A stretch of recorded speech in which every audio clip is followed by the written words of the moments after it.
바라지 아니하고 주의 은혜만 구하고 아버지 주의 도우심만 구하는 아버지 순수한 이 시간 될 수 있도록 인도하여 주시옵소서. 찬양 드릴 때 함께 하시고 도울 줄 믿습니다. 감사드립니다. 예수 그리스도 이름으로 기도드렸습니다. 아멘. 할렐루야. 우리 주 사랑이 나를 숨쉬게, 우리 가사를 생각하며 찬양 드리겠습니다.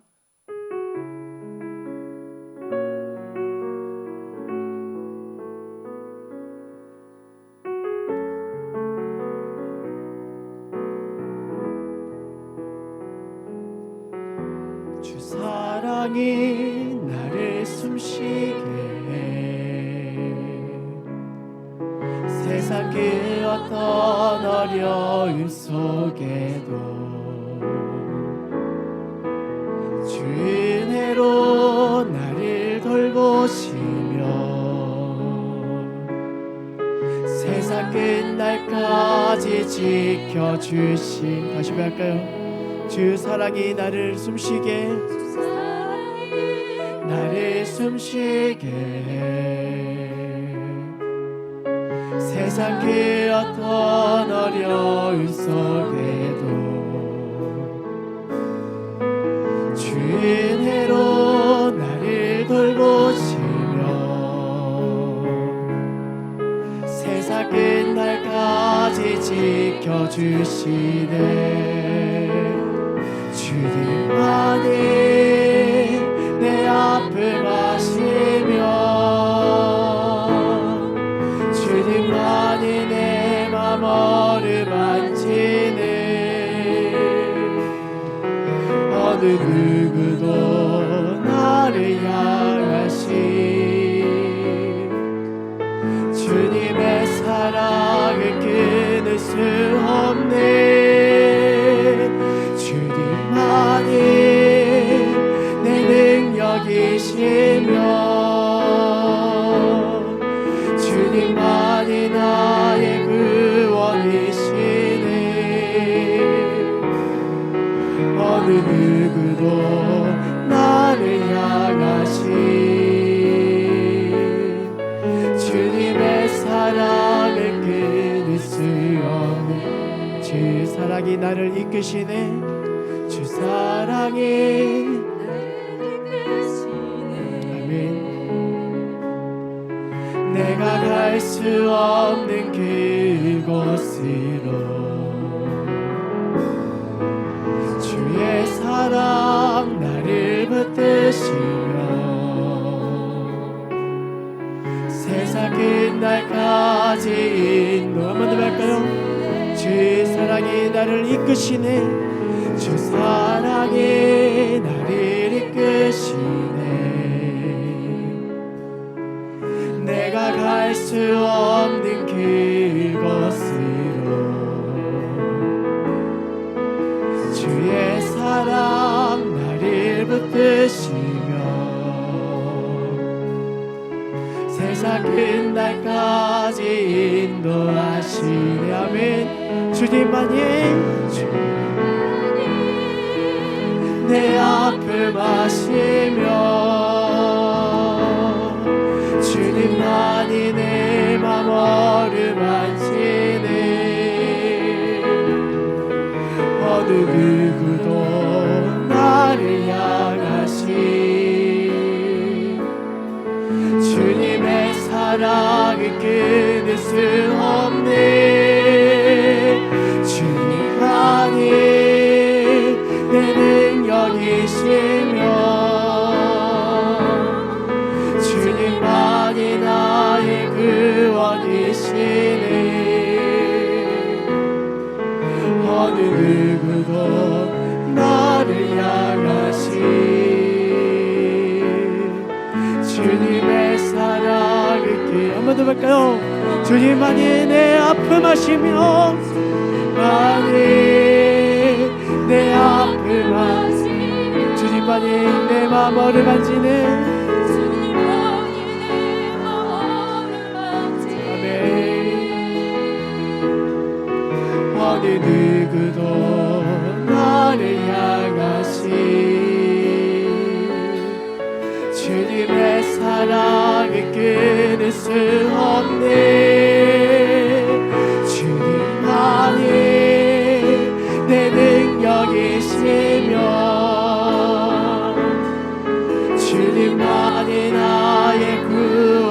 계시네. 아멘. 어느 누구도 나를 향하신 주님의 사랑을 끊을 수 없네. 아멘. 아멘. 주님과 우리의 사랑을 그 누구도 끊을 수 없음을 우리가 고백합니다. 할렐루야.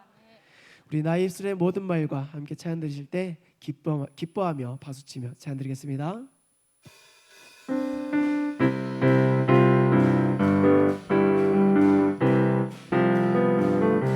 나의 입술의 모든 말과 나의 마음의 묵상이 주께 연락되기를.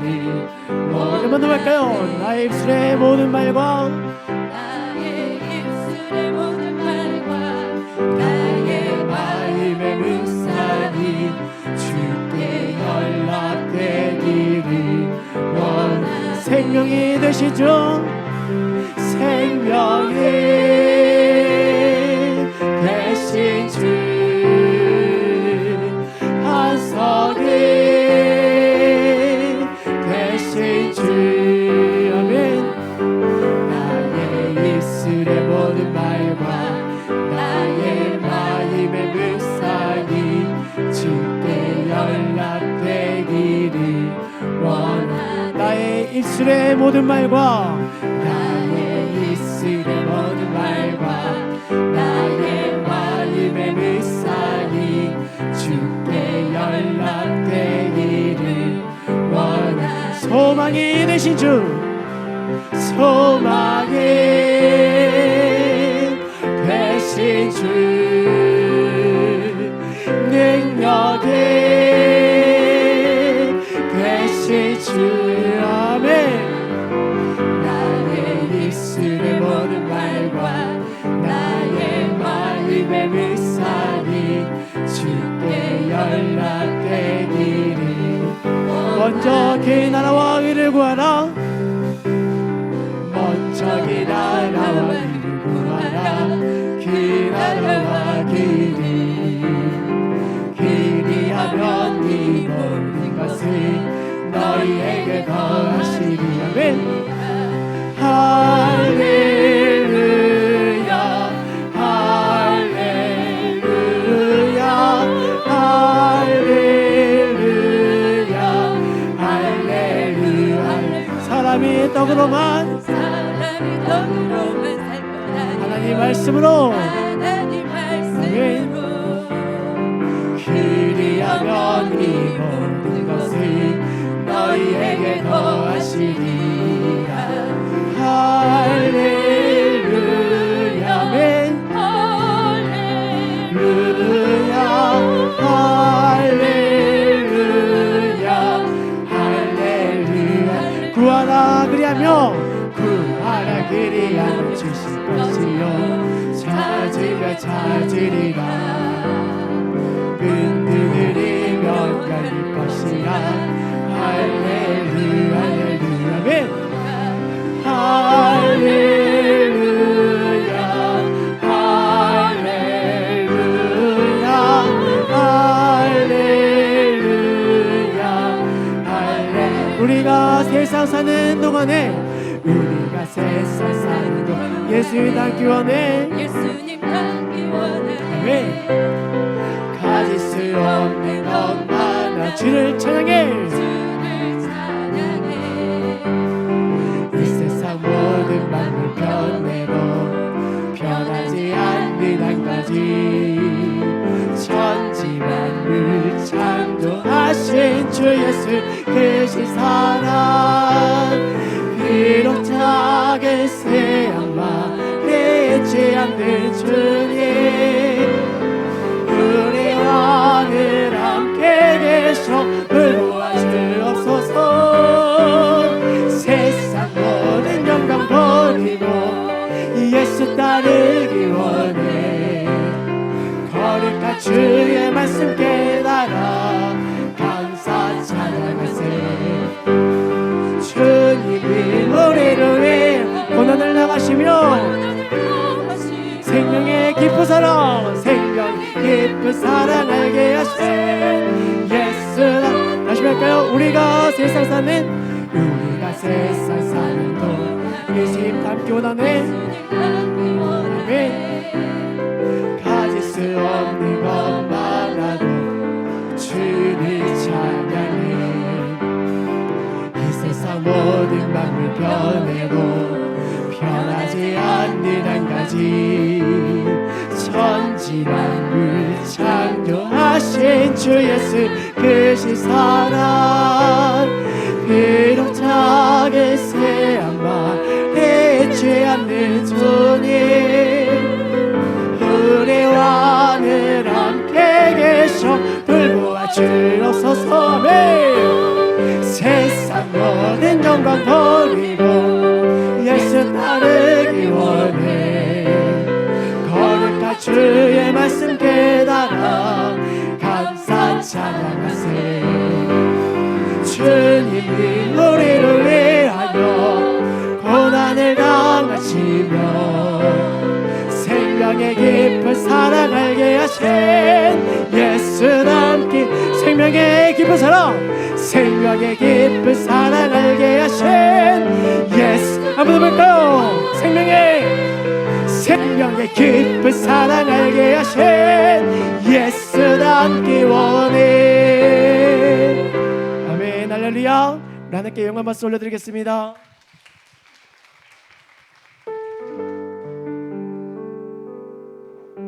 우리의 시간 오직 주님께만 경배하길 원합니다. 주를 위한 이곳에 제안드립니다.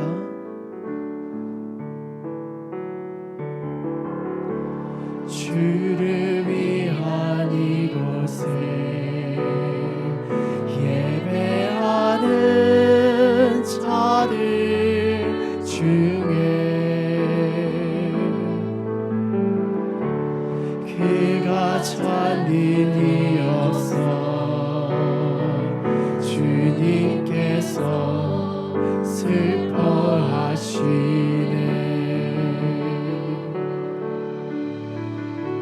주님이 찾으시니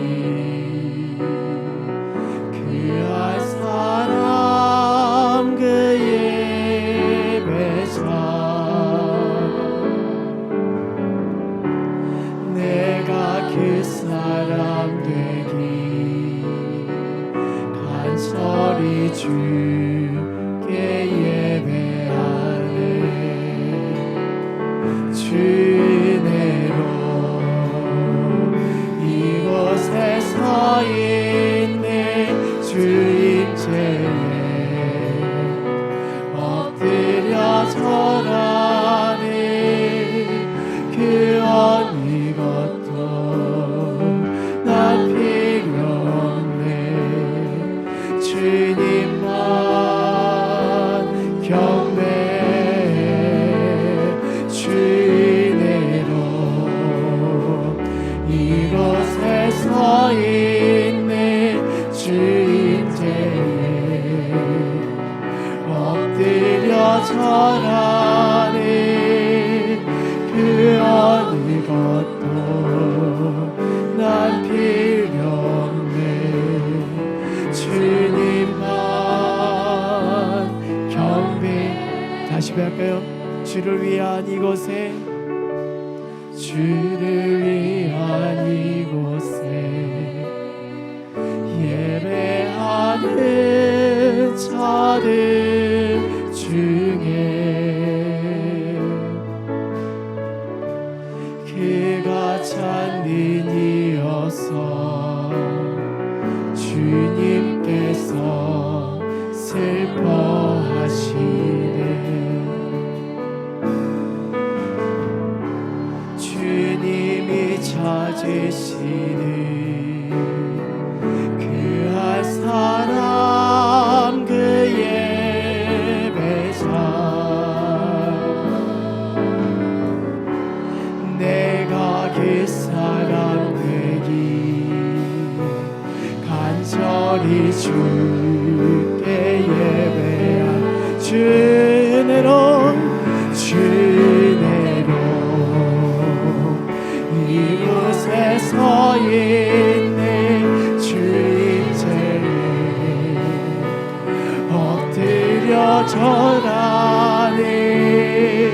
그 어느 것도 난 필요 없네.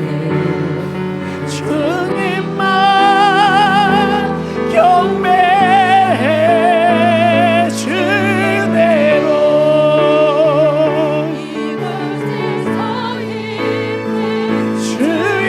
주임체에 엎드려 절하네. 그 어느 것도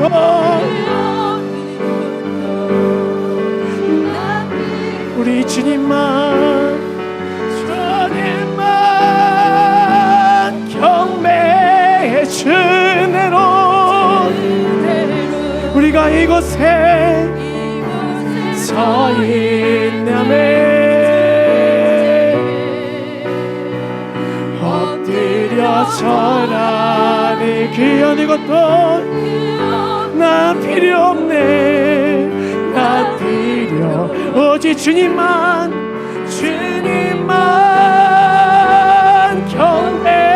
경배해 주내로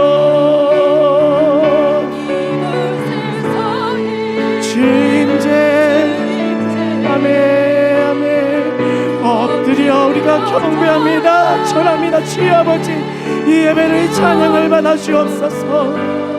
난 모든 것 필요 없고 오직 주님만 오직 주만 경배해 주의내로 이곳에 서 있네. 주임체에 엎드려 절하네. 그 어느 것도 난 필요 없네. 주님만 경배해. 우리 시간 예배를 위해 기도하기 원합니다. 하나님 주여 우리가 주님만 경배합니다. 예배를 받아 주옵소서. 오직 주님만 바라보게 하여 주옵소서.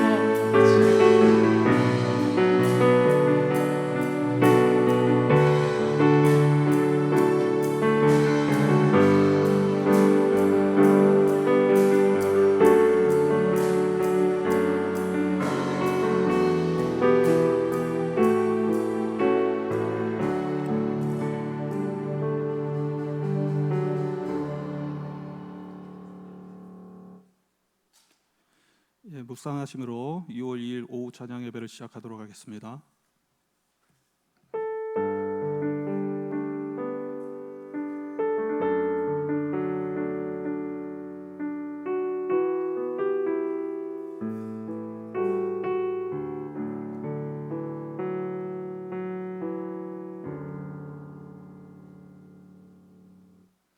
찬송가 425장입니다.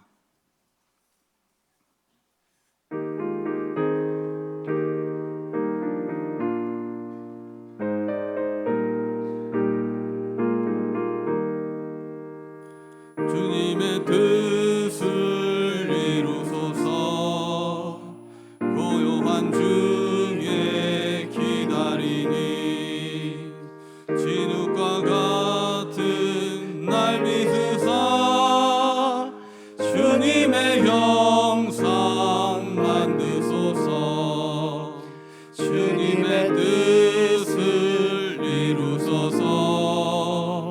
주님 바라 나의 맘속을 살피시사 눈보다 희게 하옵소서. 주님의 뜻을 이루소서. 병들어 몸이 피곤할 때 권능의 손을 내게 펴사 강건케 하여 주옵소서. 주님의 뜻을 이루소서. 온전히 나를 주장하사 주님과 함께 동행함을 만민이 알게 하옵소서.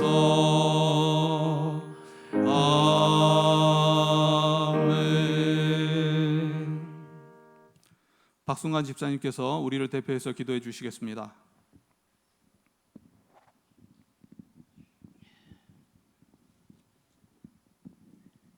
여호와를 송축하라. 여호와의 지으심을 받고 그가 다스리시는 모든 곳에 있는 너희여, 여호와를 송축하라. 내 영혼아, 여호와를 송축하라. 아멘. 할렐루야. 저희들을 하나님의 형상대로 지으시고 날마다 하늘의 지혜와 능력으로 충만케 하신 하나님 아버지, 찬양과 감사와 영광을 드립니다. 오늘은 6월의 첫 주, 주님의 자녀들 한 자리에 모여 주님을 사모하며 찬양 예배로 드립니다. 기뻐 받아주시고 하나는 은혜의 시간이 되게 하여 주시옵소서. 포근하고 따스한 모든 계획을 세운 봄이 지나고 이제는 알찬 수확을 위해 따뜻한 햇빛과 대지를 적시는 넉넉한 비가 풍성히 내려지는 여름의 길로 가면서 날씨가 점점 더워져가고 있습니다.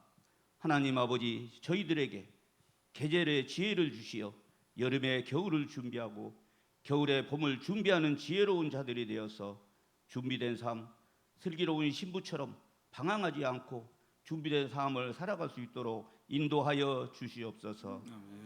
옛것에 새것을 덧입혀 포장하지 않고 주님께서 우리들에게 주신 말씀 따라 살아가게 하여 주시옵소서.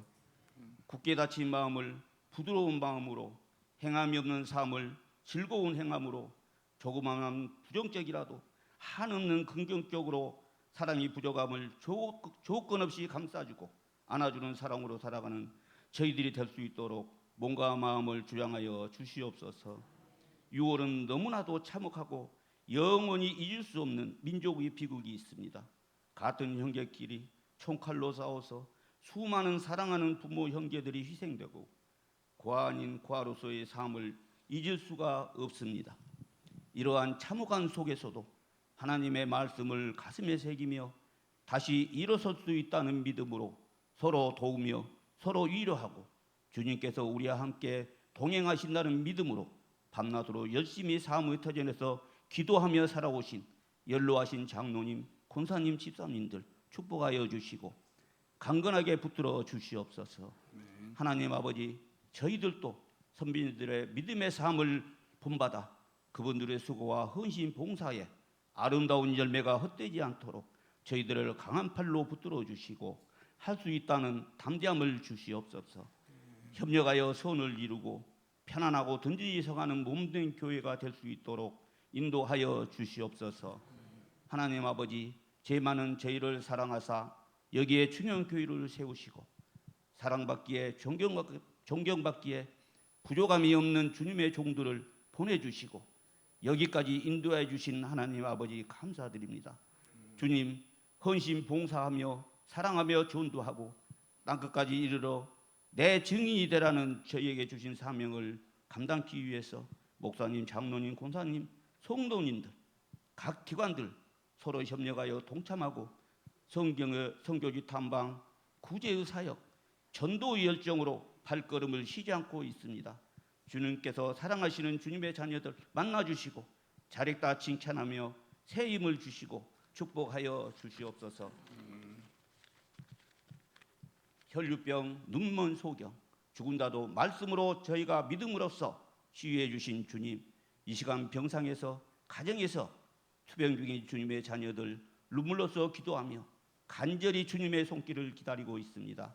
찾아가 주셔서 어루만져 주시고 치유해 주시옵소서. 마음의 편안함을 주시옵소서. 찬양하고 함께 주님의 주신 사명을 함께 손잡고 이루어 나갈 수 있도록 역사하여 주시옵소서. 말씀을 전하시는 목사님 영육간에 강건하게 하여 주시옵소서. 선포되는 말씀 속에서 마음의 단비를 얻고 연약해진 믿음의 새 힘을 주시옵소서. 찬양으로 영광 돌리는 찬양대를 축복해 주시고 솔선수범하는 손길들 주여 축복하여 주시옵소서. 은혜의 이 시간 여기에 모여 말씀 듣고 찬양하며 기도하는 모든 주님의 자녀들 무더운 여름 장마 속에서도 지혜롭게 건강하게 지낼 수 있도록 인도하여 주시옵소서. 언제나 저희와 함께 계시는 예수 그리스도의 이름으로 감사하며 기도드렸습니다. 아멘.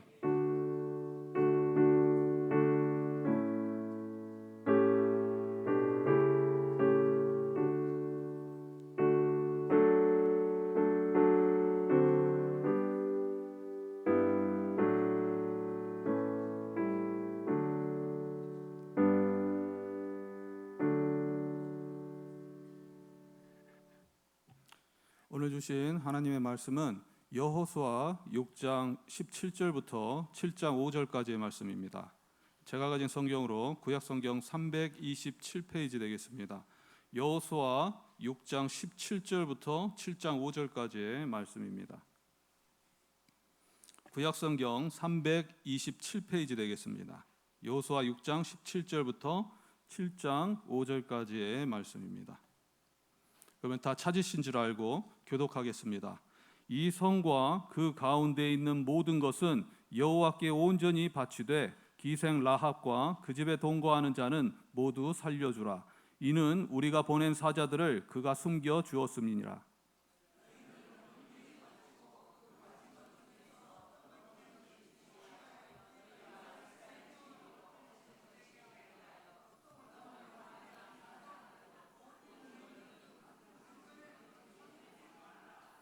은금과 동철 기구들은 다 여호와께 구별될 것이니 그것을 여호와의 곳간에 드릴지니라 하니라.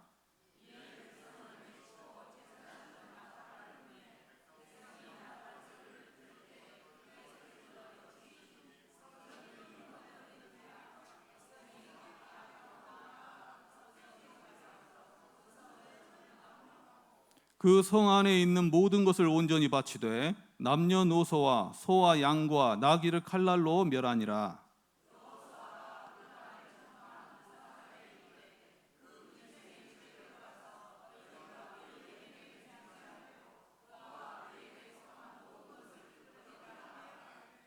정탐한 젊은이들이 들어가서 라합과 그의 부모와 그의 형제와 그에게 속한 모든 것을 이끌어내고 또 그의 친족도 다 이끌어내어 그들을 이스라엘의 진영 밖에 두고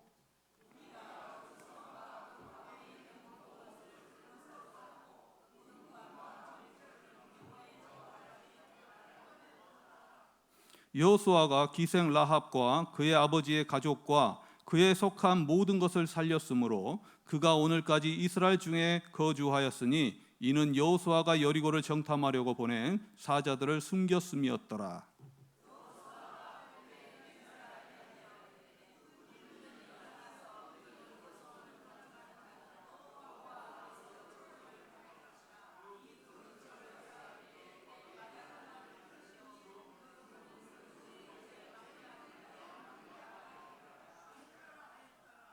여호와께서 여호수아와 함께 하시니 여호수아의 소문이 그 온 땅에 퍼지니라.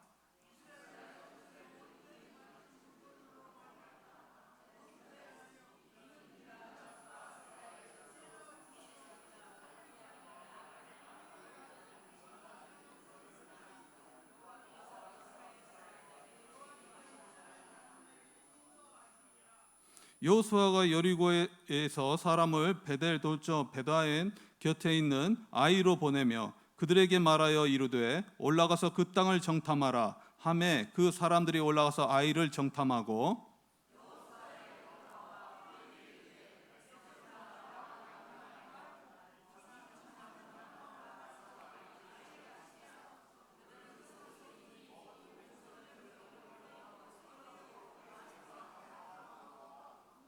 백성 중 3,000명쯤 그리로 올라갔다가 아이 사람 앞에서 도망하니 다 같이 읽겠습니다. 아이 사람들이 그들을 36명쯤 쳐 죽이고 성문 앞에서부터 스바림까지 쫓아가 내려가는 비탈에서 쳤으므로 백성의 마음이 녹아 물같이 된지라. 아멘. 찬송가 289장입니다.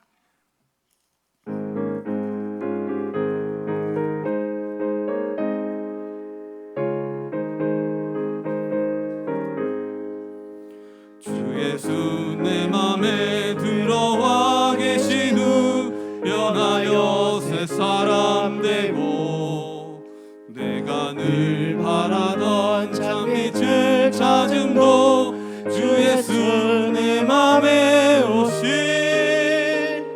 주 예수 내 맘에 오신 주 예수 내 맘에 오신 물밑 뜬 내 맘에 기쁨이 넘치는 주 예수 내 맘에 오신 주 예수 내 맘에 망령된 행실을 끊고 머리털보다도 더 많은 내 죄가 눈보다 더 희어졌네. 주 예수 내 맘에 오신 주 예수 내 맘에 오신 물밀듯 내 맘에 기쁨이 넘치는 주 예수 내 맘에 오신 내 맘의 소망을 든든히 가짐은 주 예수 내 맘에 오신 의심의 그룹이 사라져버림도 주 예수 내 맘에 오신 주 예수 내 맘에 오신 주 예수 내 맘에 오신 물밀듯 내 맘에 기쁨이 넘치는 주 예수 내 맘에 오신 사망의 음침한 골짜기 가다가 밝은 빛 오련히 비쳐 저 멀리 하늘 문 환하게 보임도 주 예수 내 맘에 오신 주 예수 내 맘에 오신 주 예수 내 맘에 오신 물밀듯 내 맘에 기쁨이 넘치는 주 예수 내 맘에 오신 내가 저 천성에 올라가 살기는 주 예수 내 맘에 오신 천성에 올라가 주님을 뵈리니 그 기쁨 비길 데 없네. 주 예수 내 맘에 오신 주 예수 내 맘에 오신 물밀듯 내 맘에 기쁨이 넘치는 주 예수 내 맘에 오신. 아멘. 강구 말씀드리겠습니다. 6월 한 달도 힘내시고 하나님의 은혜와 평강이 충만하시길 바랍니다. 목포 시찰 교육자회가 6월 4일 화요일 11시에 반석교회에서 있습니다. 목포노회 여전도회 임원회의가 6월 4일 화요일 11시에 우리 교회에서 있습니다. 금주 수요 예배는 박산중 선교사 선교 보고회가 있겠습니다. 많은 참여 부탁드리겠습니다. 정교인 개매인 축제가 6월 6일 목요일 진도 개매기 체험마을에서 있습니다. 교회에서 오전 10시에 출발합니다. 점심과 입장료는 교회에서 준비해 드리오니 가족별로 구역별로 많은 참여 부탁드리겠습니다. 준비물로는 개인 여벌옷과 돗자리를 준비해 주시기 바랍니다. 탑승 차량은 구역별로 해주시기 바랍니다. 6월 식단 봉사는 3여전도회와 3남전도회 되겠습니다. 안수집사의 원래회가 다음 주일 점심 식사 후에 1시 10분에 4층 비전홀에서 있습니다. 제3남전도회 야위회가 6월 8일 토요일 교회에서 오후 4시에 출발하겠습니다. 이상 강구 말씀이었습니다. 봉헌을 위해서 기도드리겠습니다. 서수길 집사님, 정양자 집사님 11조원금 드리셨습니다. 김복군 권사님 감사원금 드리셨습니다. 박순간 집사님 감사원금 드리셨습니다. 이강호 장로님 감사원금 드리셨습니다. 서수길 집사님, 정양자 집사님 감사원금 드리셨습니다. 이보배, 이보영 1,000번째 올리셨습니다. 서수길 집사님 성경금 하셨습니다. 3남전도에서 성경헌금 하셨습니다. 기도드리겠습니다. 하나님 아버지, 또 오늘 주일도 축복해 주시고 이렇게 오후 찬양 예배로 또 하나님께 경배하게 하시니 너무나도 감사를 드립니다. 아버지, 그동안 또 많은 은혜 생각하면서 우리의 힘과 정성을 모아서 예물을 드립니다. 또 이 예물 기쁘게 받아 주시옵소서. 그리고 이 예물을 통하여서 또 나눔의 기쁨이 있게 하시고 또 하나님의 나라가 확장되게 하시고 그를 통해서 또 하나님께서 홀로 영광 받으시기를 원하옵나이다. 하나님, 그리고 준비한 손길이 있습니다. 준비한 손길에 또 하는 것으로 또 채워주실 것을 믿습니다. 영육간의 강건함으로 채워주시고 또 범사의 형통함으로 이끌어주시고 더욱더 기쁨으로 드릴 수 있도록 능력과 지혜를 허락하여 주시옵소서. 이 모든 말씀 예수 그리스도의 이름으로 기도드리옵나이다. 아멘. 할렐루야. 오후 예배에 또 이렇게 함께 하신 여러분을 환영합니다. 계속 여호수아의 말씀을 여러분에게 전하도록 하겠습니다. 오늘의 말씀은 여호수아 6장 17절부터 7장 5절까지의 말씀인데요. 라합과 아간이라는 제목으로 많은 은혜 받았으면 좋겠습니다. 예전에 브리튼즈 갓 탤런트란 유명한 영국의 오디션 프로그램이 있었습니다. 여러분도 잘 아실 텐데요. 폴 포츠라는 외모도 그저 그렇고 허름한 모습을 한 사람이 어느 날 등장했습니다. 그는 휴대전화 판매원이었고 그에게 있어서 경력은 내세울 만한 것이 없었습니다. 그런데 심사위원들은 그에게 별 기대를 하지 않는 그런 눈치였습니다. 그런데 노래가 시작되자마자 거기 있던 심사위원뿐만 아니라 모든 관중이 그의 입에서 나오는 노래소에 너무 감동을 받은 거예요. 그리고 그때부터 그 폴 포츠라는 사람은 기적의 사람이 되었습니다. 그는 부유하지 않은 집안에서 태어났고 과거의 교통사고와 종양 수술이 하는 그러한 고난이 있었고 그를 통해서 연일 화제가 되었습니다. 그 뒤에 그가 내놓는 앨범마다 메가히트를 쳤고 성공 가도를 달리게 되었다는 거죠. 그에겐 희망이라고는 없는 인생이었는데 좌절할 때에 그에게 이 한 번의 용기 있는 도전은 또 세상에서 말하는 성공의 가도를 달리게 된 것입니다. 세상에서 말하는 성공의 가도를 달리게 된 거죠. 그런데 그의 반면에 요즘 아주 이슈가 되고 있는 이야기가 있습니다. 트로트 오디션으로 또 스타가 된 김호중 씨 이야기인데 한국의 폴 포츠로 갑자기 성공의 가도를 달렸습니다. 그리고 그가 한 번 하는 콘서트마다 막대한 수익을 올렸습니다. 그런데 요즘 아주 너무나도 문제가 되었죠. 음주 뺑소니 사고를 통해서 지금 완전히 나락에 추락하는 그러한 모습을 보이고 있습니다. 안타까운 얘기가 아닐 수 없습니다. 그런데 삶의 기본이라는 게 있습니다. 삶의 모습에서 기본이라는 것이 있는데 그것이 언젠가는 드러나게 되어 있다는 거죠. 그것처럼 우리의 신앙의 모습도 드러나게 되어 있다는 거예요.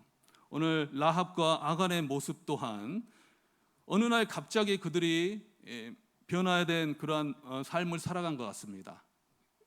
역전된 것처럼 라합은 그에게 있어서 갑자기 운이 좋게도 이러한 인생을 살아간 것 같아요. 그리고 아간은 운이 없게도 또 이렇게 나락으로 떨어지는 인생을 살아간 것 같지만 그건 아니었다는 거예요. 그들에게 있어서 기본적인 신앙이 이러한 모습을 만들어내게 되었다는 거죠. 제가 이야기를 시작하면서 폴 포츠와 김호중의 이야기를 한 것은 신앙의 모습이 이러한 모습으로 변화를 신앙의 모습을 통해서 우리의 삶의 모습이 변화를 할 수 있다는 것이지 이들의 삶이 또 하나님께서 원하시는 그러한 삶이다라고는 표현할 수는 없습니다. 그리고 그들의 종교가 무엇인지도 알 수 없습니다. 예를 들어서 설명하기 위해서 그런 것이 오해 없으시기 바랍니다. 이렇듯 성경에는 많은 대조되는 이야기들이 있습니다. 아벨과 카인이 있고 또 예수님이 십자가에 못 박혀 돌아가실 때 양쪽에 있었던 두 강도가 있습니다. 그리고 사울과 다윗이 있죠. 또한 사무엘에 반대되는 엘리 제사장의 이야기가 있었습니다. 엘리의 아들들은 유력한 제사장의 민족이었음에도 불구하고 그들의 행실은 나빴다. 그렇게 성경에서 기록하고 있어요. 그리고 그들은 비참한 결과를 얻게 된다는 거죠.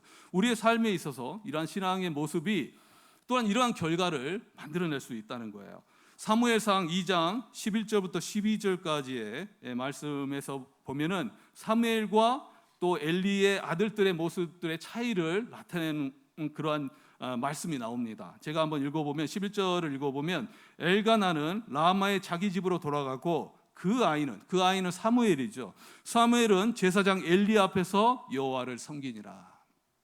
엘리 앞에서 여호와를 섬긴다. 근데 그때부터 여호와를 섬기는 그러한 신실한 모습을 보여주셨다는 거죠. 그래서 유력한 아주 유명한 그러한 선지자가 될 수 있었다는 거예요. 그리고 12절의 말씀에서 보면 엘리의 아들들은 행실이 나빠 여호와를 알지 못하더라. 그들은 여호와를 알지 못했다는 거예요. 그 결과는 아주 비참한 것이었습니다. 이러한 신앙의 모습들은 결국 하나님께서 그들에게 순종과 불순종의 삶을 통해서 복과 화를 내려주시는 분이라는 것을 우리가 알아야 된다는 거예요. 하나님께서는 사무엘을 낳은 한나의 입술을 통해서 그것에 대해서 고백하게 하십니다. 사무엘상 2장 4절부터 7절까지에 보면은 한나의 그 고백이 나오는데 제가 한번 천천히 읽어보겠습니다. 용사의 활은 꺾이고 넘어진 자는 힘으로 띠를 띠도다. 풍족하던 자들은 양식을 위하여 품을 팔고 줄이던 자들은 다시 줄이지 아니하도다. 전에 임신하지 못하던 자는 7을 낳았고 많은 자녀를 둔 자는 쇠약하도다. 그러니까 그들의 신앙의 모습에 따라서 이렇게 변할 수 있다는 거죠. 그리고 다 같이 한번 읽어봤으면 좋겠습니다. 한나의 고백입니다. 6절 시작.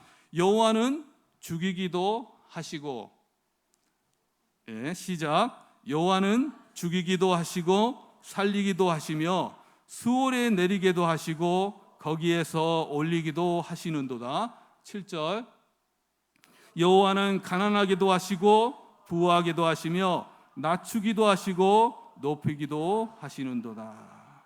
우리의 삶의 인생길에 있어서 무엇을 붙잡아야 되는가, 그것에 대해서 말해주고 있습니다. 하나님께서는 모든 생사화복을 주관하시는 분이시라는 거죠. 마치 때로는 우리의 인생이 롤러코스터처럼 이렇게 올라갔다 내려갔다 하는 인생일 수 있습니다. 그러나 단지 결국은 라합과 아간의 삶이 갈라지듯이 그 신앙의 모습에 따라서 이렇게 갈라질 수 있다는 거예요. 그리고 라합과 아간의 모습은 그 개인의 모습만으로 끝나는 것이 아니었습니다.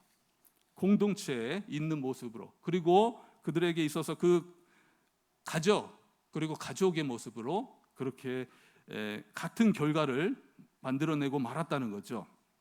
하나님께서 모두 주관하고 계시다는 것을 우리는 알고 나아가야 된다는 거예요. 이러한 하나님을 생각하면서 오늘 정말 여기 본문의 말씀에서 상반된 3가지가 나옵니다. 라합과 아간을 포함해서 이 상반된 것들을 나오는데 우리가 무엇을 선택해야 될까? 그리고 그 가운데에서 우리는 어떤 길을 가야 할까에 대해서 알아보는 그러한 시간을 갖도록 하겠습니다. 첫 번째 상반된 내용입니다. 바치는 것과 살리는 것, 오늘 내용이 있습니다. 여호수아 6장 17절의 말씀에서 보면 이 성과 그 가운데 있는 모든 것은 여호와께 온전히 바치되 기생 라합과 그 집에 동거하는 자는 모두 살려주라. 이는 우리가 보낸 사자들을 그가 숨겨 주었습니다. 이 성과 가운데 있는 모든 것은 여호와께 바쳐졌다는 거죠. 17절 말씀을 보면 온전히 바치되 그랬습니다. 근데 그 상반된 내용이 기생 라합과 그 집에 동거하는 자는 모두 살려주라. 마치 대조를 이루는 것 같아요. 바치는 것과 살리는 것이 대조를 이루는 것 같죠. 그러면 결국 살리는 것의 반대말은 무엇입니까? 죽이다는 거예요. 하나님께 바치다는 말은 곧 죽이다는 것입니다. 여기에서 죽이다는 것은 어느 정도 사정을 봐주는 죽음이 아니라는 거죠. 완전히 초토화시키는 그런 죽음이라는 거예요. 다른 말로 우리가 잘 알고 있습니다. 진멸이라는 거죠. 하나님께서는 가나안 땅을 차지하게 하시면서 진멸할 것을 명령하셨습니다. 신명기 20장 16절의 말씀에서 보면 오직 내 하나님 여호와께서 내게 기업으로 주시는 이 민족들의 성읍에서는 호흡 있는 자를 하나도 살려두지 말지니라. 가나안 땅에 들어갔을 때 여호수아 군대들에게 그렇게 명령하셨다는 거예요. 그들은 우상을 섬기고 있었고 가증한 또한 그러한 삶을 살아가고 있었다는 거예요. 그러한 모습들을 바라보면서 하나님께서는 그 거룩한 하나님께서는 그들을 진멸하실 것을 명령하셨다는 거예요. 그것은 일종의 심판과도 같았던 것입니다. 그리고 그러한 하나님께 바침받았을 때 그들이 완전한 진멸이 이루어지게 되었을 때 그곳에 깨끗함이 이루어질 수 있다는, 거룩함이 이루어질 수 있기 때문에 이러한 잔인하지만 그러한 명령을 내리셨다는 거예요. 여호수아 6장 24절에 오늘 본문의 말씀에서도 이렇게 나옵니다. 무리가 그 성과 그 가운데 있는 모든 것을 불로 사르고 하나님께 바쳐져야 된다는 거죠. 죽음으로써 보여줘야 된다는 거예요. 더러움은 죽음으로써 거룩하게 될 수 있다는 거예요. 그리고 은금과 동철기구는 여호와의 집에 곳간에 두어라. 하나님께 주어짐으로, 하나님께 바쳐짐으로 그것이 거룩해질 수 있다는 거예요. 그래서 하나님께서는 진멸을 명령하셨다는 것입니다. 성인 남자는 물론이고 부녀자들과 아이들까지 죽이는 굉장한 전투를 하나님께서 명령하셨다는 거죠. 진멸로 초토화시킬 것을 명령하셨다는 거예요. 그것은 죽음만이 그런 것들을 깨끗하게 하실 수 있기 때문이라는 것입니다. 이것은 아주 굉장한 영적인 의미가 있다는 거죠. 아주 거룩하지 못하고 가증한 것에 있다면 그것은 하나님께 바쳐지되 죽음으로써 바쳐진다. 이거는 히브리어로 헤렘이라는 단어입니다. 여호와의 전통에서 아주 중요한 개념인데 철저히 불태워지는 것, 그러한 것들을 말하는 거예요. 그런데 이 상반된 모습으로, 이 헤렘의 상황에 있을 때의 상반된 모습으로 여기 라합은 하나님께서 살려두고 있습니다. 철저한 심판 가운데에서 라합은 어떠한 모습을 보였길래 이렇게 살려두게 되었을까? 타락한 모습에서 그 문화에 속해 있던 라합의 삶이었지만 그에게는 신앙이 있었다는 거예요. 그 무엇보다도 가나안 사람들이 아니라 여리고에 의지하는 것이 아니라 하나님을 의지하는 모습을 보여주고 있었다는 것입니다. 온전한 신앙의 모습이 있었기 때문에 그 가운데 점탕꾼이 라합을 찾아갈 수 있었고 그를 통해서 하나님께서는 라합을 살려주고 그 가족을 살려주는 역사가 있었다는 거예요. 분명히 하나님께서는 심판의 때 심판을 하십니다. 그리고 그 가운데 이 라합을 살려두듯이 의인들을 살려주신다는 거죠. 이것이 바로 우리들의 마지막 때의 모습이 있다는 거예요. 마지막 때에는 하나님의 심판이 임할 것입니다. 그리고 모든 것들이 불살라질 것입니다. 그것은 거룩하지 못한 것은 모두 진멸되기 때문이에요. 비록 하나님께서 오래 참으시고 또 그를 통해서 많은 분들이 회개하기를 기다리고 계시기 때문에 지금도 오래 참으시고 시간이 그렇게 가고 있지만 결국은 심판의 날은 온다는 거예요. 그리고 그때에는 이 라합을 구원하듯이 예수 그리스도를 영접한 사람들, 그리고 예수 그리스도에 의해서 또 보호받심을 받는 사람들, 그 사람들만이 구원을 받을 수 있다는 거예요. 여기에는 살림과 죽음의 문제가 있다는 거예요. 목숨만큼 중요한 것이 세상에 어디 있겠습니까? 거기에는 두 가지 상반된 개념이 있다는 거예요. 죽음과 삶. 여러분은 무엇을 선택하시겠습니까? 노아의 방주 때에 하나님께서 악한 것을 모두 쓸기 위해서 그 물로 심판을 하셨습니다. 그 가운데에서 노아의 가족만이 살릴 수 있었던 거예요. 노아의 방주 안에 있는 사람만이 살 수 있었다는 거예요. 여러분은 노아의 방주 안에 있고 싶습니까? 아니면 물 안에 있고 싶습니까? 우리가 이러한 질문을 하는 것 자체가 어찌보면 어리석은 질문일 수 있습니다. 삶과 죽음에서 우리는 삶을 선택해야 된다는 거죠. 그거는 오직 우리가 가지고 있는 예수 그리스도를 믿는 그 믿음에서 또 살아갈 때만이 이룰 수 있다는 거예요. 그 선택을 해야만 우리는 나아갈 수 있다는 것입니다. 그것을 또 마음에 명심하시고 또 하나님께서 우리들에게 큰 은혜를 주셔서 예수 그리스도를 알게 하시고 또 이렇게 나아가게 했다는 것을 감사함으로 나가는 우리 모두 됐으면 좋겠습니다. 두 번째는 여리고성과 아이성입니다. 여러분도 알고 있겠지만 여리고성은 아주 견실하고 튼튼한 성이었습니다. 그러나 아이성은 그와 상대적으로 아주 작은 성이었다는 거예요. 그럼에도 불구하고 이스라엘 백성들은 여리고성을 또 무너뜨리는 그런 아주 혁혁한 또 승리를 거두었습니다. 근데 아이성에서는 참패를 거두고 말았다는 거예요. 오늘 7장 5절의 말씀에서 그들의 마음 간담이 물같이 되고 말았습니다. 정말 작은 성에 불과한 아이성 앞에서 그들은 왜 실패했을까요? 그것은 우리들이 신앙생활을 하면서 가장 중요하게 생각해야 되는 것, 그리고 신앙생활을 하면서 가장 벗어나야 될 두 가지가 있습니다. 첫 번째는 두려움입니다. 그리고 두 번째는 교만이라는 거죠. 교만은 세상을 주관하시고 전능하신 하나님을 인정하지 않는 것, 특별히 하나님께서 싫어하시는 것은 다른 것이 하나님 자리에 앉는 것입니다. 우리 인생에서 더 큰 영향력을 발휘하는 것입니다. 그것을 하나님께서 싫어하신다는 거죠. 무엇보다도 그들의 마음속에 하나님이 아닌 다른 것들이 자리하는 것을 하나님은 싫어하신다는 거예요. 하나님께서는 하나님의 은혜의 관점으로 세상을 바라보기를 원하신다는 것입니다. 그리고 그러한 사람들이 복을 받으면서 나아갈 수 있다는 거죠. 그런에도 불구하고 그 하나님의 자리에 우리의 인생에 있어서 지배 자리를 내주는 것, 돈일 수도 있고 권력일 수도 있고 정말 세상에서 말하는 우상, 그러한 우상의 자리를 내주는 것, 그것이 바로 교만이라는 거죠. 그 교만을 통해서 아이성에서 패배하고 말았습니다. 그들의 마음속에서 아이성은 작은 성이다. 그리고 그 성은 아주 소수이다 하는 교만한 마음이 있었고 자신들이 할 수 있다 그렇게 생각하는 마음에서 아이성에서 참패를 당하는 그러한 결과가 있었다는 거죠. 그리고 하나는 또 두려움입니다. 두려움은 왜 강조가 되냐면 라합은 여리고성을 무서워하지 않았습니다. 여리고성 안에 있는 또 사람들을 무서워하지 않았습니다. 그런데 라합에게 두려운 존재는 이스라엘의 역사에 있었던 하나님이셨다는 거죠. 하나님이셨다는 것입니다. 두려워할 분을 두려워하라. 하나님을 두려워했다는, 진정으로 두려워할 분을 두려워했다는 거예요. 우리가 신앙생활을 하면서 이 두려워한 마음을 다듬어 볼 필요가 있습니다. 제가 알고 있는 존 파이퍼 목사님께서 예전에 제가 글을 읽은 적이 있는데 그 두려움에 대해서 이렇게 글을 쓴 적이 있습니다. 제가 한번 읽어보겠습니다. 사람에 대한 두려움은 교만의 증표다. 두려움이 교만이라는 거죠. 이런 두려움은 주제 넘은 것이다.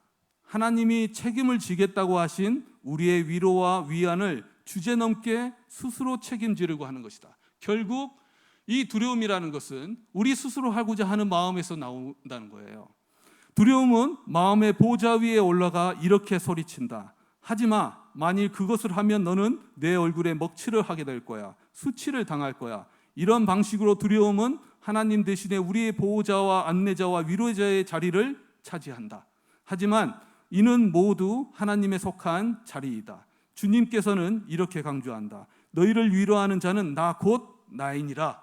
그러나 우리가 사람에게서 미움받기를 두려워하면 우리는 교만으로 행하고 있는 것이다. 우리의 지혜를 하나님의 약속보다 더 높이 여기고 있는 것이다. 그렇게 말하고 있다는 거예요. 우리 마음속에 자리 잡고 있는 이 두려움 또한 교만일 수 있다는 거죠. 여리고성을 점령하기 전에 하나님께서는 여호수아에게 말했습니다. 담대해라. 강하고 담대하라고 1장의 말씀에서 3번이나 그렇게 강조했다는 거죠. 그것은 하나님을 두려워하지 말라는 것이 아니에요. 진정한 두려워할 분을 두려워함으로써 또 사람들을 두려워하는 마음들을 없애버려라. 여리고성에 견고하고 정말 강한 성이지만 그 성은 강하고 정말 견고해서 무너뜨리기 힘든 성이지만 하나님께서 함께 하실 때 충분히 그러한 성을 넘을 수 있다고 말씀하신 거예요. 그래서 두려움을 이겨내라. 하나님을 두려워함으로, 두려워할 분을 두려워함으로 그 두려움을 이겨내라고 말씀하셨다는 거예요.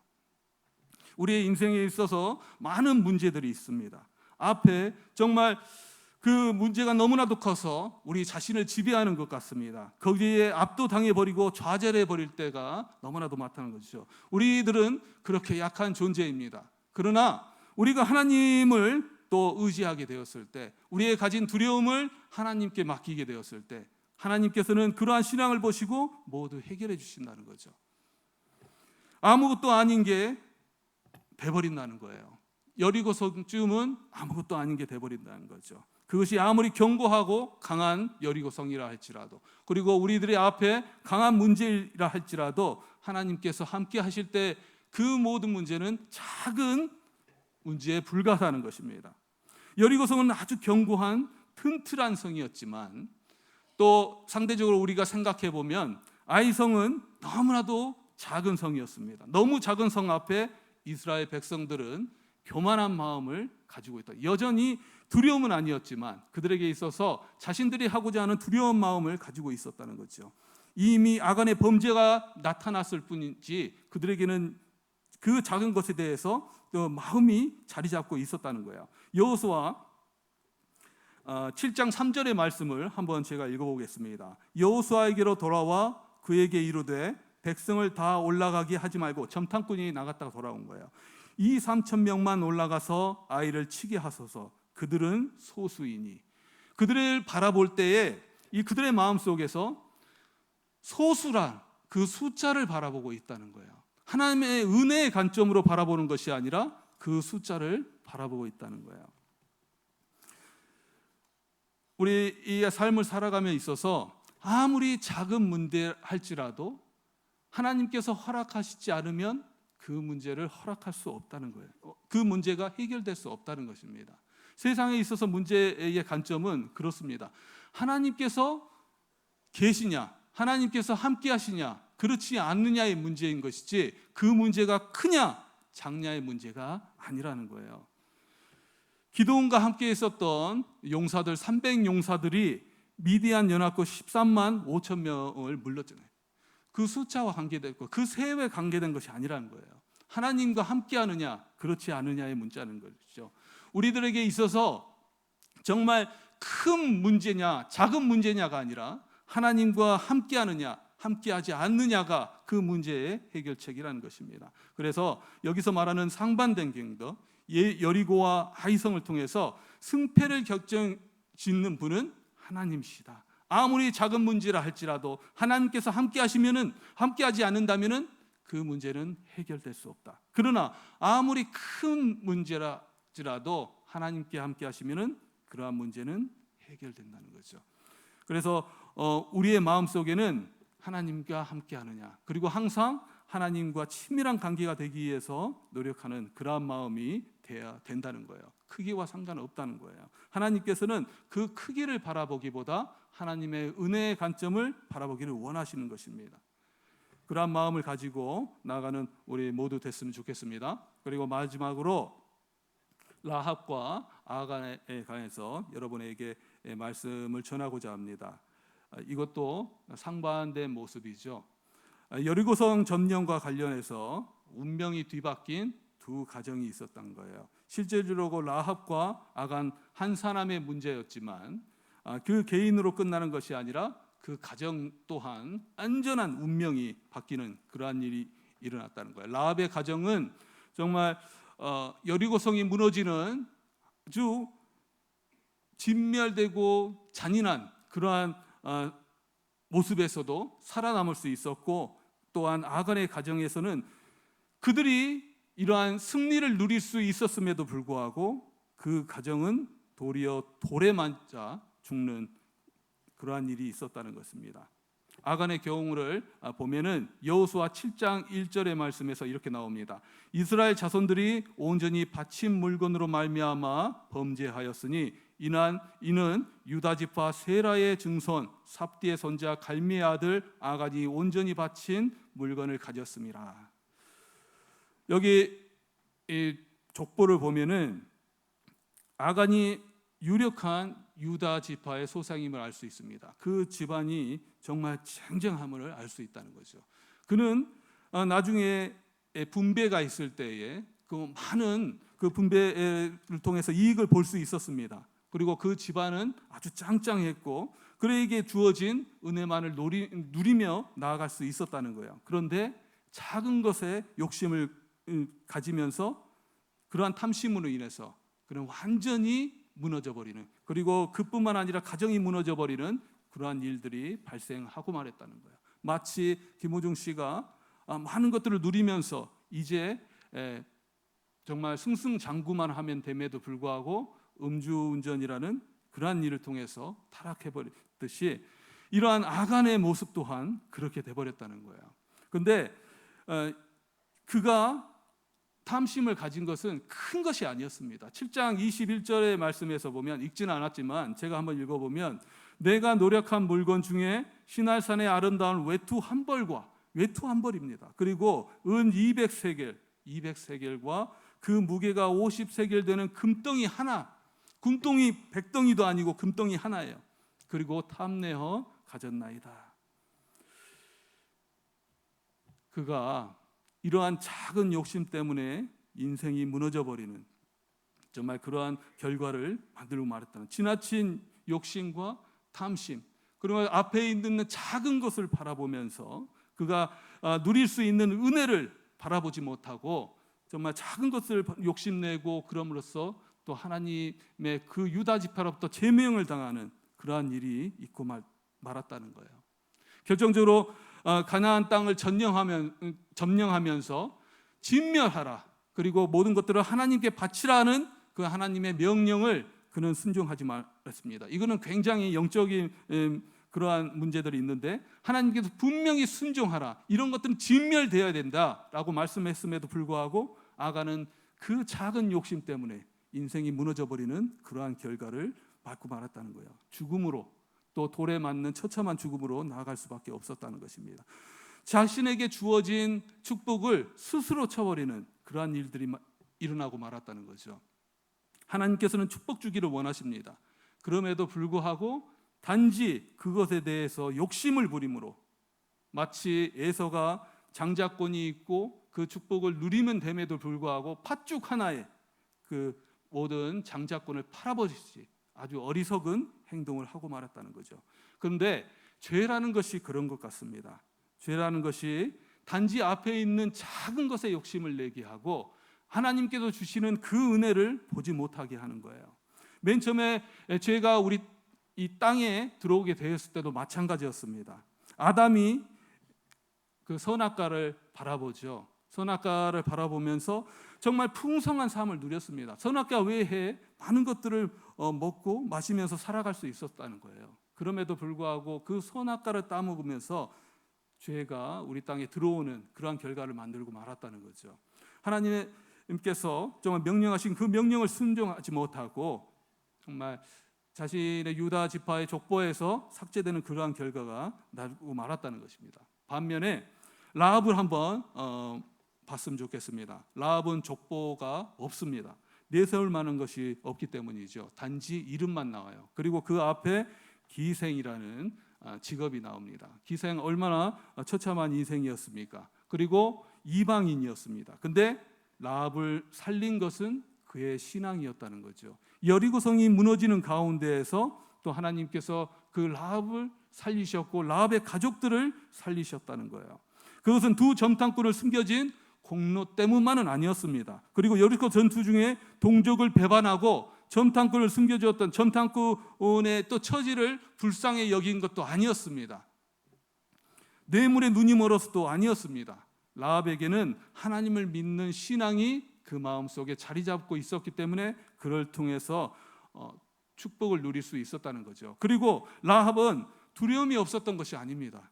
두려움이 있었습니다. 근데 두려움의 대상을 바로 보고 있었다는 거죠. 하나님을 두려워했다는 거예요. 여리고 사람들을 두려워하는 것이 아니라 오직 하나님만을 두려워하는 그런 마음으로 나아가게 됐다는 거예요. 그래서 하나님께서는 그의 두려움을 보시고 그의 신앙을 보시고 그리고 그를 구원해 주셨고 그 가족 또한 구원을 받는 역사가 일어날 수 있었다는 것입니다. 그런데 아간은 그 변제로 말미암아 유다 지파로 제명을 당하는 그러한 안타까운 일이 있었다는 거죠.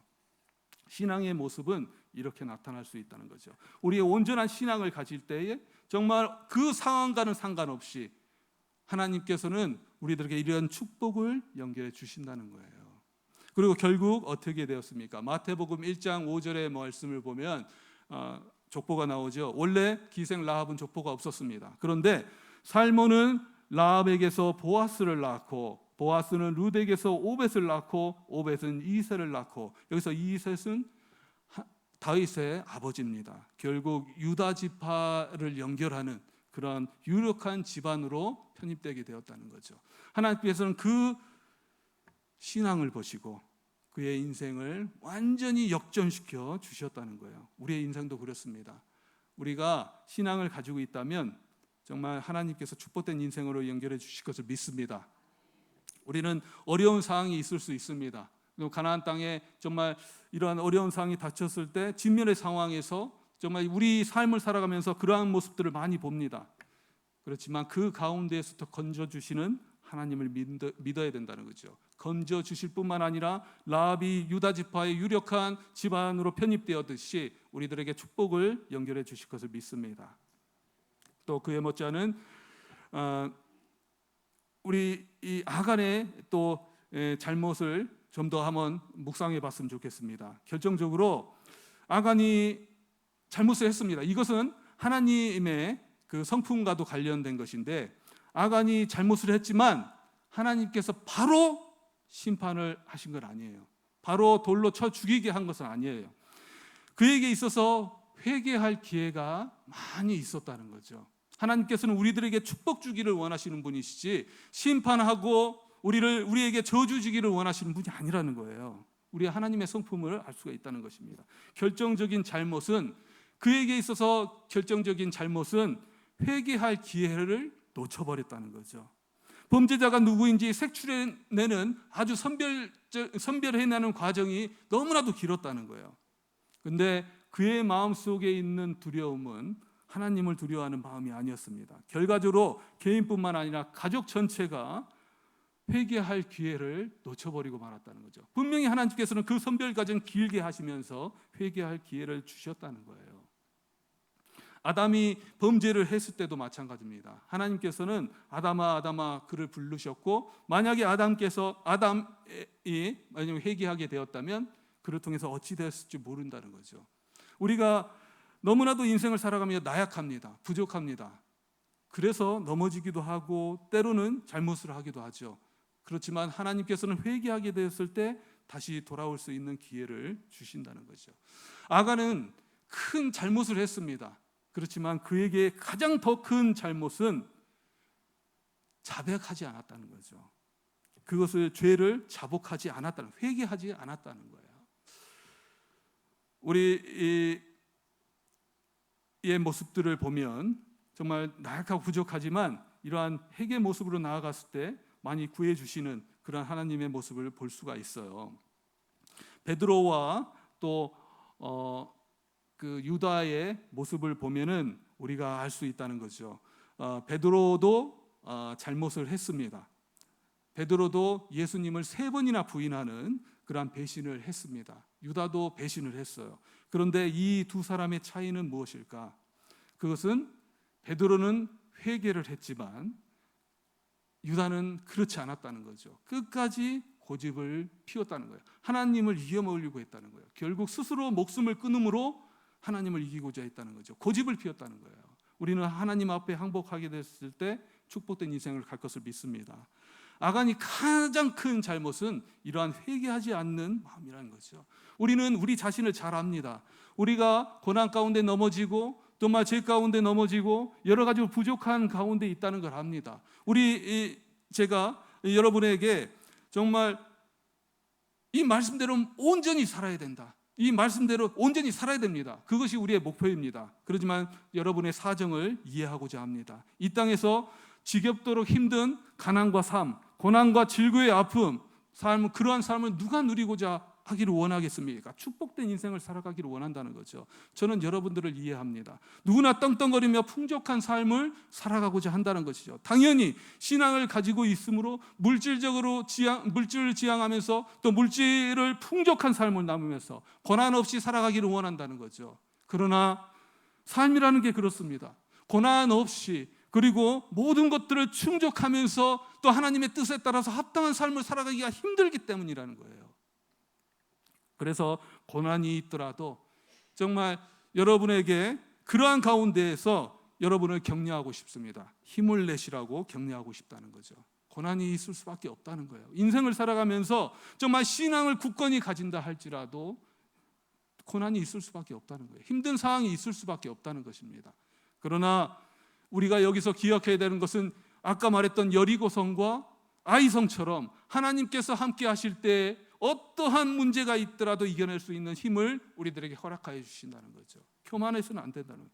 하나님 앞에 정말 이 어려운 상황 속에서 하나님과 함께 할 때만이 그 모든 것들을 해결할 수 있다는 거예요. 무엇보다 중요한 것은 우리가 하나님과 함께 해야 된다는 거죠. 어려운 상황에서 라합의 신앙을 우리는 본을 받아야 된다는 것입니다. 그리고 아간의 그 교만함을 물리칠 수 있는 그러한 또 신앙을 가져야 한다는 거죠. 그리고 항상 하나님은 우리를 보고 계신다는 것을 기억해야 된다는 것입니다. 우리는 아갑처럼 때로는 이러한 범죄에 넘어질 수 있습니다. 그리고 이렇게 정말 나약한 존재가 우리들이라는 거죠.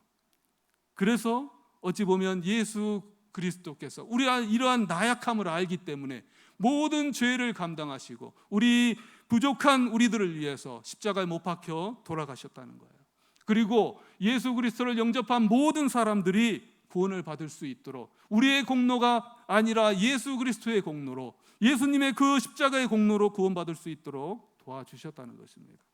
그리고 우리는 기억해야 됩니다. 하나님께서 그러한 우리 부족한 이들을 또 구원해 주시고 또 축복된 인생을 살아가기 위해서 또 축복을 주기 위해서 또 우리를 지켜보고 계시다는 것을 우리가 항상 기억해야 된다는 거죠.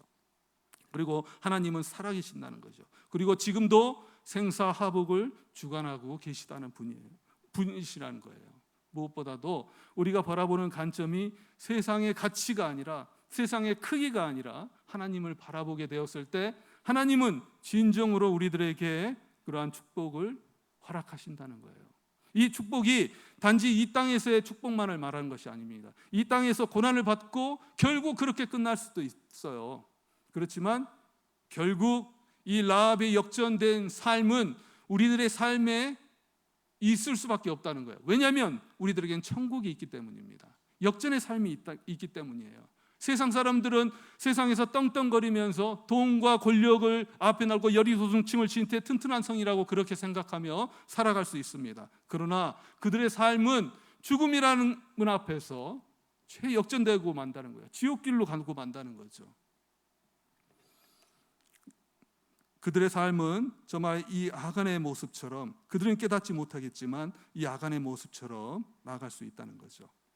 그리고 이 아간과 라합의 모습은 단지 그들의 삶으로 그들의 족보로 끝나는 것이 아니라 대대에 연결돼서 이 성경책에 기록되면서 우리가 아직도 본보기로 보고 있다는 거예요.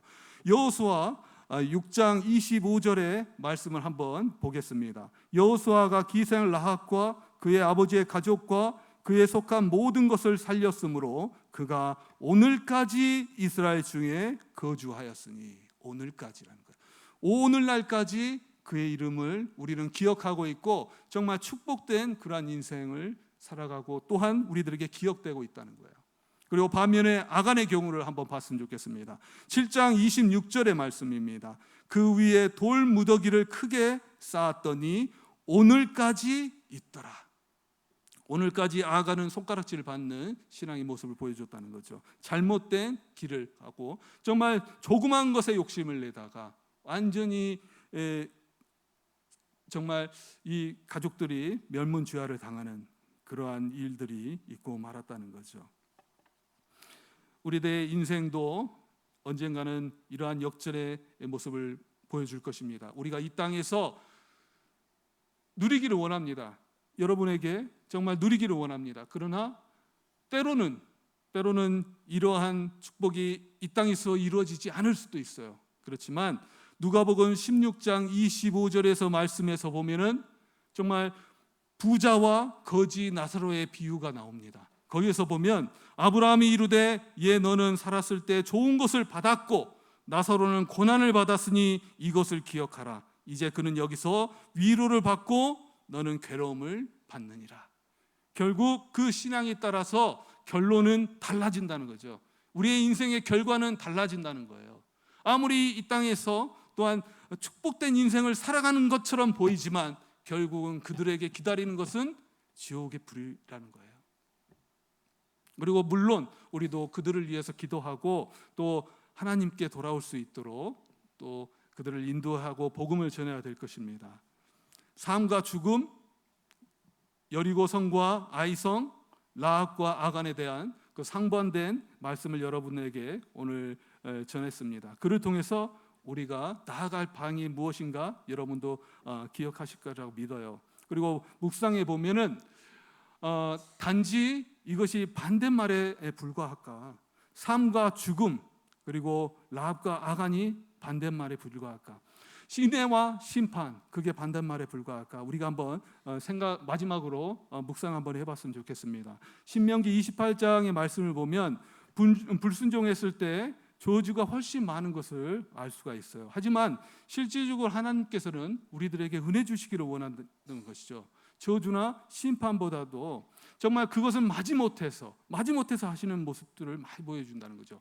그러므로 하나님의 백성들, 하나님께 선택받는 사람들에게 진정한 축복을 주시기를 원하신다는 거죠. 하나님께서는 순종하는 자에게 천대에 이르는 복을 주시겠다 그렇게 말씀하셨습니다. 그러나 불순종하는 자에게는 3, 4대의 저주를 허락하신다 그렇게 말씀하셨어요. 그 숫자를 보더라도 하나님께서는 복 주시기를 원하신다는 거죠. 근데 이렇게 복 주시기를 원하고 또한 잘못을 하는 사람에게 회개할 기회를 주고 있음에도 불구하고 돌아오지 않는 것은 우리의 너무나도 나약함이고 부족함이라는 거죠. 그리고 하나님은 끝까지 그를 통해서 은혜 가운데 나아갈 수 있도록 그리고 합력해서 선을 이루는 그러한 모습들을 우리에게 보여준다는 거죠. 결국 가나안 땅이 진멸하게 되는 이유는 하나님께서 그 진멸을 통해서 그들에게 깨끗함을 주시기 위해서라는 거예요. 하나님께서 주어야만 한 그 손을 통해서 가나안 땅이 깨끗하게 또 이루어질 수 있도록 그를 통해 거룩한 땅으로 변모할 수 있도록 해주신다는 거죠. 그것이 바로 그들에게 있어서 은혜라는 가나안 땅이 깨끗해질 때만이 거기 있는 사람들이 복을 누리면서 살아갈 수 있다는 것이죠. 그리고 그러한 모습들은 오늘날 예수 그리스도가 오신 이후로 정말 예수님께서 그 모든 죄를 감당하심으로 우리들에게 모든 것들을 보여주셨습니다. 이방인들에게는 또 이방의 경제를 무너뜨리고 이방인들에게도 사랑이 있다는 것을 알려주셨다는 거죠. 그들은 정말 이 땅에서처럼 진멸의 대상이 아니라 성교의 대상임을 예수 그리스도의 그 사랑을 통해서 알려주셨다는 거예요. 이때 구약의 말씀에서 진멸은 그러한 거룩함의 모습을 보여주기 위한 영적인 의미가 담겨 있었다는 거죠. 그리고 아이성의 패배는 아간의 죽음을 통해서 또한 그 아이성의 승리로 이끌어 주셨다는 거예요. 아간은 어쩔 수 없이 이렇게 심판의 자리에 있을 수밖에 없었습니다. 왜냐하면은 그에게 탐냈던 그러한 진멸의 대상과 그가 동일시되었기 때문이죠. 그를 통해서 정말 그가 어쩔 수 없이 죽음의 심판 자리에 있음으로써 그 공동체들이 정말 은혜의 자리로 나아갈 수 있는 그러한 모습을 보여주셨다는 거예요. 하나님께서 우리들에게 구원을 주시고 이끌어 주시지만 죄까지도 허락하시는 건 아니시라는 거예요. 우리가 정말 거룩하고 축복된 인생을 하기 위해서 우리들에게 그 죄를 없애기를 원하시는 거예요. 그러한 길을 정말 예수 그리스도를 통해서 우리가 회개하게 나아가게 되었을 때 진정으로 그 거룩한 삶을 살아갈 수 있도록 정말 이러한 회개만 하면 되잖아요. 그러한 길로 나아갈 수 있도록 해주셨다는 거. 그것이 바로 은혜라는 거죠. 단지 우리가 말하는 것이 심판과 은혜라는 거, 이 상반된 개념으로만 바라보게 되면 하나님의 그 커다란 사랑을 우리는 깨닫지 못하는 것일 수도 있다는 거예요. 단지 여러분에게 편안한 마음을 또 깨닫게 해주기 위해서 이러한 상반된 모습으로 나타냈지만 결국 하나님께서는 우리들에게 은혜 주시는 분이고 사랑이 넘치시라는 분이라는 것입니다.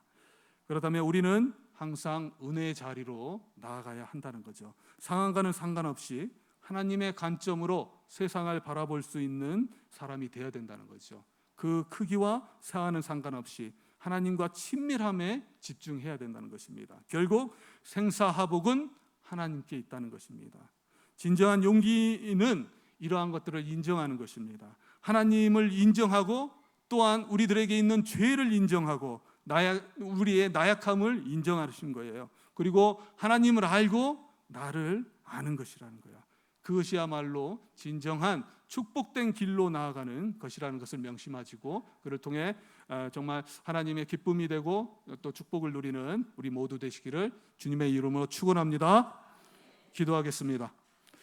하나님 아버지, 너무나도 감사합니다. 전능하신 하나님 앞에 상황에 몰입하기보다도 또 하나님의 은혜에 더욱 집중할 수 있는 우리들 될 수 있도록 도와주시옵소서. 라합 같은 신앙을 허락하여 주셔서 또 공동체를 살리고 모든 본보기가 될 수 있도록 역사하여 주시옵소서. 그리고 말씀을 세워지게 하시고 성령 충만하게 해주셔서 우리 속에 있는 죄로 인한 두려움과 교만함을 사라지게 해주시고 항상 은혜의 자리에 머무는 축복된 우리 모두가 될 수 있도록 역사하여 주옵소서. 이 모든 말씀 예수 그리스도의 이름으로 기도드리옵나이다. 아멘. 찬송가 488장입니다.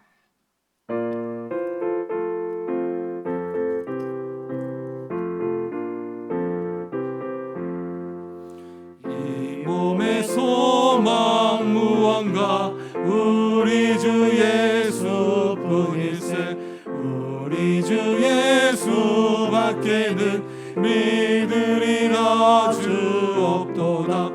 주 나의 반석이시니 그 위에 내가 서리라. 그 위에 내가 서리라.